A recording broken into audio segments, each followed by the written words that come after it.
Anime Divan'dan herkese selamlar. Bugün Bakugan evreninin karakterlerinin ne kadar güçlü olduğundan bahsediyorum. Başlığa büyük bir ihtimalle Drago ne kadar güçlü yazarım. Zaten Dragon güçlü anlarsak diğer Bakuganların hangi tier'de olduğunu da anlarız. Tier'ın ne olduğunu bilmiyorsanız da videoyu durdurup ekrandaki yazıyı okuyabilirsiniz. Bu videoyu anlamanız için yeterli olacaktır.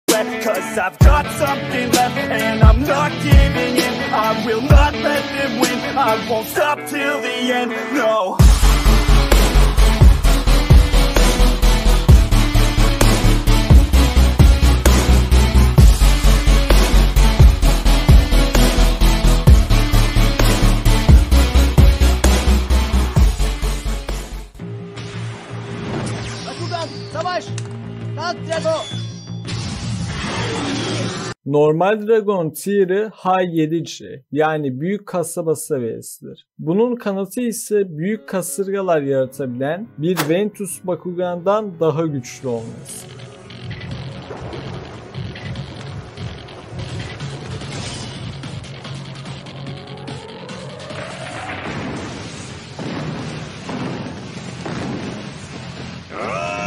Şimdi Delta Dragonoid'den bahsedelim. Delta Dragonoid Dual Hydronoid ile savaşabilir. Dual Hydronoid sonsuzluk çekirdeğine sahip olan Wyvern ile savaşabildi ve saldırısına dayanabildi. Kadim savaşçılardan biri olan Excedri'ye hasar verebildi. Excedri ve Apollonier güç anlamında kıyaslanabilir olmalıdır. Apollonier ise yeni Vestori sezonunda Vexos Dragonoid ile savaşabildi. İlk sezonda Delta Dragonoid'e kaybetmesinin sebebi Drago'yu çok fazla zorlanmak için ona karşı çok fazla yetenek kullanmamasıydı. Zaten ilk sezonda kadim savaşçılar çok fazla yetenek kullanmadılar. Tabi Drago Apollonier'e hasar verebildiği için onun üzerinden AP feat'i alıyor. Bu durumda Delta Dragonoid'den itibaren Dragon bütün formları en düşük Low 2C yani düşük çoklu evren seviyesi oluyor. Zaten Dual Hydronoid ile savaşabilmesi de bunu kanıtlıyor. Excedra Hydronoid'e karşı hiçbir avans vermedi. Bunun kanıtı ise onun Naga'nın tarafında olması ve kazanmasını istememesi.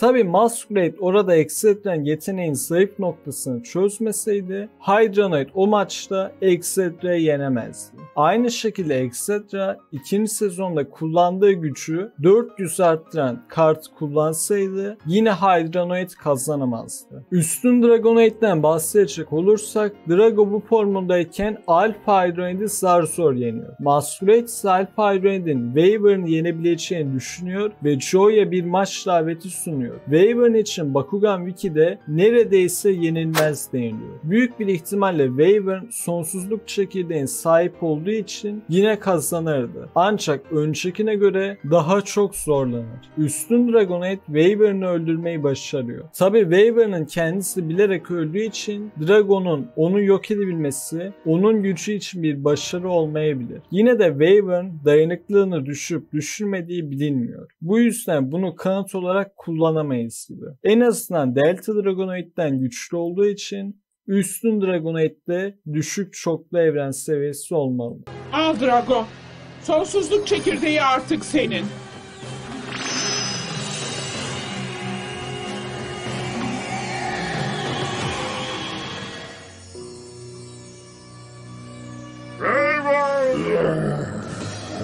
Bunu cüretle Drago.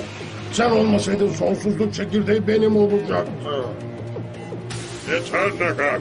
Yaptıkların için seni asla affetmeyeyim.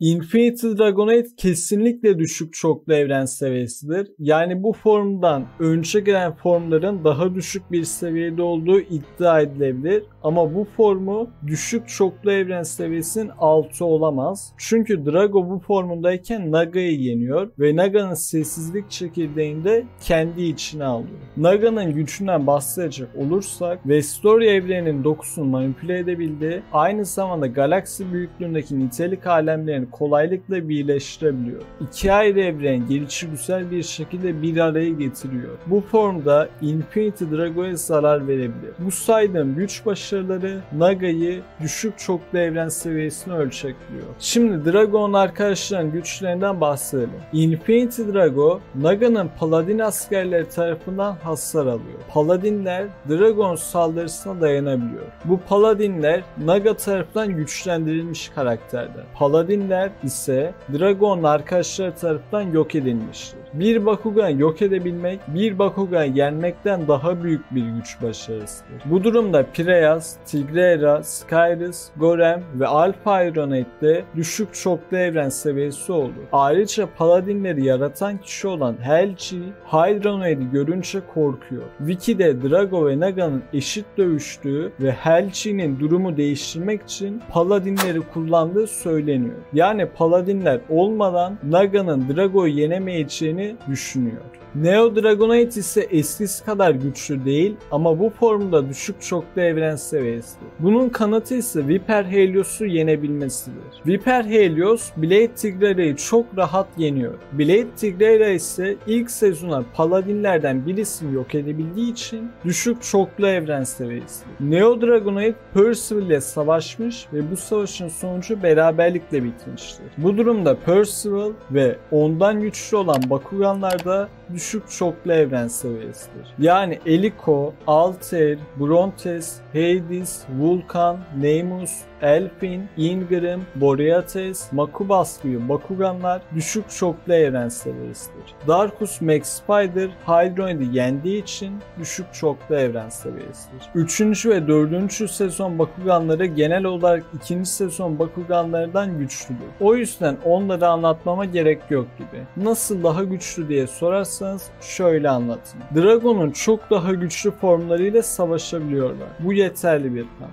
Bazıları Vestorian evren olmadığını söyleyerek Bakugan karakterlerin tierlerini düşürmeye çalışıyor. Bakugan orijinalinde yani Japonca dublajında Vestoria için Sekai deniliyor. Sekai ise Japonca'da gezegen, evren, alem demektir. Isekai ise farklı gezegen, farklı evren, farklı alem demek. Bazen Japoncadan çevrilmiş hikayelerde Sekai ve Isekai sözcüklerini farklı çevirdikleri oluyor. Drago Vestoria evren olarak tanımlıyor. Michael'ın 14. bölümde Isekai dediğini duyuyoruz.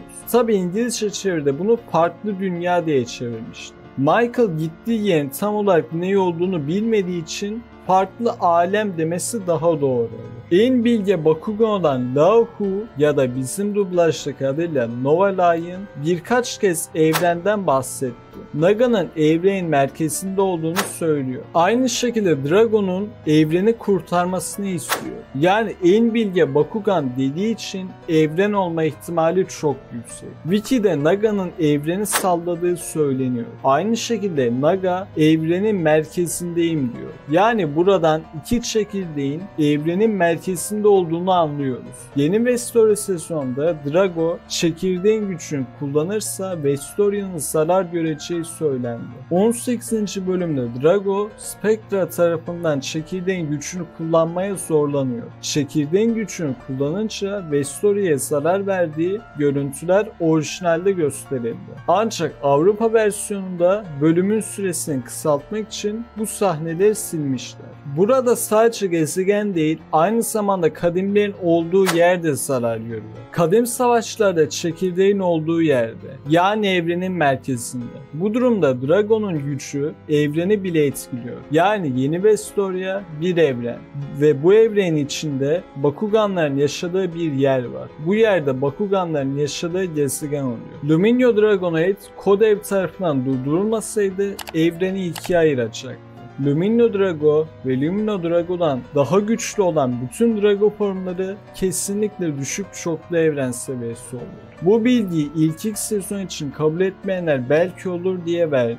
Luminio Dragonite tüm evrene dokunduğumu hissediyorum diyor. Ayrıca Bakugan Mac'ten Research'un bir DVD kutusunun arkasında Resinoid'in Chaos Bakugan ordusunun evreni yok edebilecek bir tehdit olduğu söyleniyor. Ve Titanium Dragonite Resinoid'in saldırısını üzerine almasına rağmen ölmüyor. Üzerine bir de Fusion Dragonite formuna geçince çok kolay bir şekilde şekilde Resinoid'i yeniyorlar. Kısacası Drago kesinlikle düşük çoklu evren seviyesi atak gücü ve dayanıklılığa sahip. Hadi bu anlattıklarımın hiçbirini kabul etmediniz. Yine de Drago'yu High 3 aşağısına ölçekleyemezsiniz. Çünkü sessizlik ve sonsuzluk çekirdekleri birleşince mükemmel çekirdek oluşuyor. Kadim savaşçılardan birisi mükemmel çekirdeğin sonsuz gücü var diyor. Sonsuzluk çekirdeğinin gücü ölçülemez. İfadesi de bunu destekler. Aynı şekilde Ventus Oberus, Vexus Dragonite için Tanrı'dan korkmuyor tarzı bir söz söylüyor. Dublajda buraları çok fazla değiştirmişler. Şimdi Bakuganların hızlarından bahsedeyim. Üstün Dragonite yıldırımdan kaçabiliyor. Heios Bakuganları ışık ışınları yollayabildiği için ve ışık ışınlarından diğer Bakuganlar kaçabildiği için Bakuganlar ışık hızı veya ışıktan hızlı oluyor. En zayıf Bakuganları ışık hızı olarak kabul edebiliriz. Dragon'un temel halini ışık hızı olarak alırsak evrimleşince mantık bakımından önceki halinden daha güçlü ve hızlı oluyor. Yani Delta Dragonoid'den itibaren FTL yani ışıktan hızlı olur. Evrim geçirdikçe hızı ne kadar artıyor bilmiyoruz.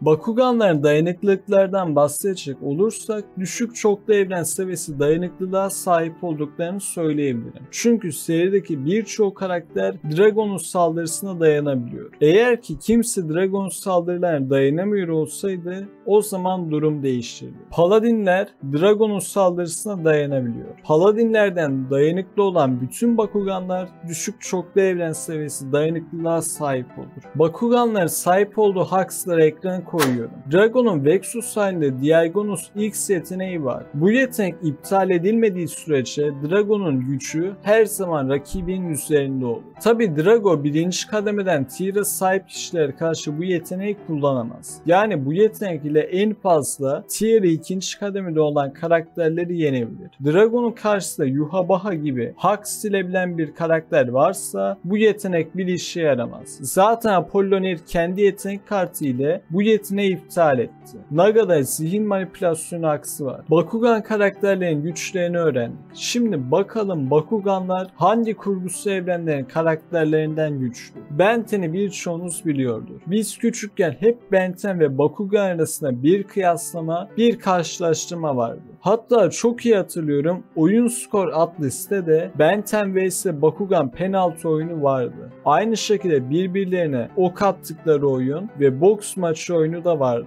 Ulan ne günlerdi be. Hayır bir de o boks oyunundaki Okan efekti neydi öyle?